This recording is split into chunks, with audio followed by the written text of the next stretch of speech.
back to the channel. I'm just Mopar Joe. I wanted to talk to you about a sweet, nearly perfect, in my opinion, combination of a race car. This is my buddy Ross's car.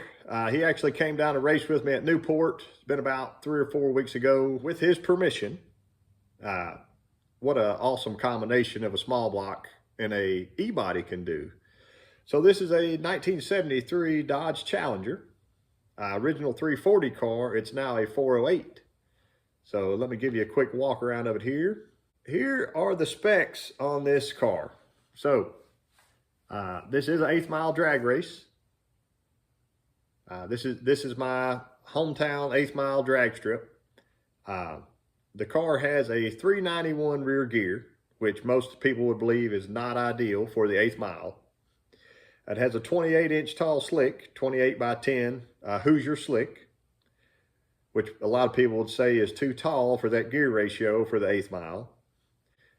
It has stock rear leaf springs that have been clamped in the front, heavy-duty rear shocks, and a rear end from a 68 or 69 B-body. So a little bit narrower rear end where you can get more tire under the E-bodies. That's what I have in my Challenger. So all that's fine. But as we keep pushing forward, the engine in the car is a 408. He said it's 10.6 to 1 compression. It has a Racer Brown camshaft in it. Camshaft specs: 259 at 50 thousandths duration, 556 lift with the 1.6 rockers. He runs a 750 Holley HP on an Edelbrock dual plane air gap intake.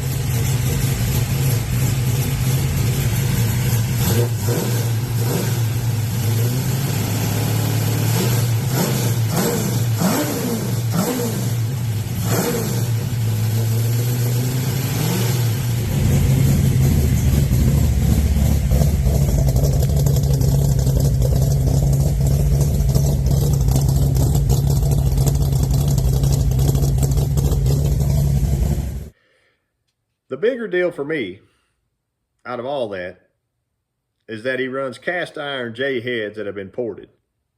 So from the factory J heads from Mopar that have had work done to them. And they're on this car and it's really kicking butt. Dynamic 3600 stall converter, he said, flashes to 4800 RPM. He uses his slapstick shifter and shifts it backwards because it's a full manual reverse valve body. He had the car weighed at one point with the metal hood on it, and it was 3,810 pounds with him in it. Also took the car to Moparty and put it on the chassis dyno there.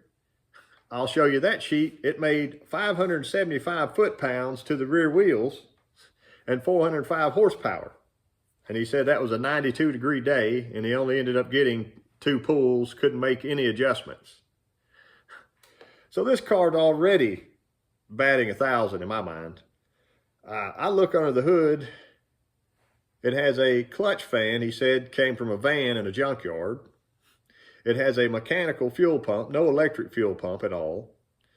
The carburetor, there's no spacer of any kind between that intake and the carburetor. He said there's really not a lot of work done at all to the intake. Everything looks plain, simple, and basic under the hood. He said he can put rear tires on it and drive it basically anywhere with that 391 gear. Still super street friendly. It does not have a roll bar or cage. He's kind of running up against, does he want to put a roll bar in his nice fully interiored 73 Challenger, or does he want to just stay at the speed that he's at or slow down some? So I'll show you the car here running.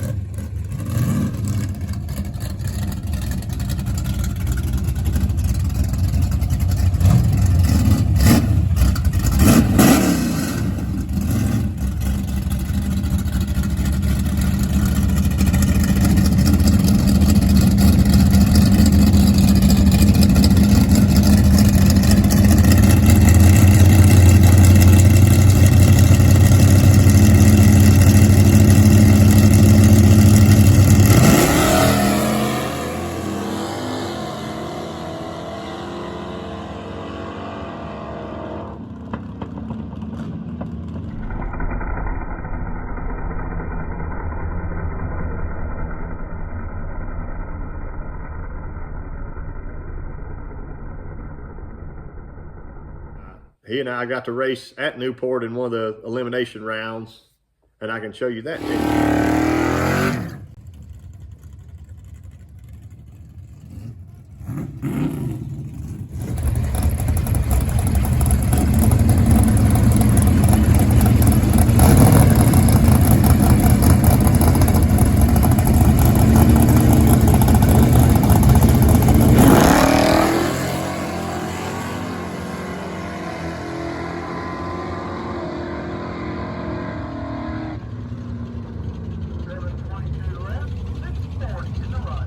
If you'd like to see more videos of the car running, check out his channel. It's called RT211 Racing. I'll put a link in the description of this video. Also, I'll put the name up somewhere. And go give him a like or subscribe, whatever you'd like to do. He's a good buddy of mine, and his home track is actually in Sykeston, so if he ended up getting 500 subscribers, I'm certain he would be at the No Name Nationals next year. So I appreciate him letting me share his car with y'all. I hope you're as impressed with this combination as I am, because in my mind, you don't see this very often. I appreciate y'all watching, and I'll catch you next time.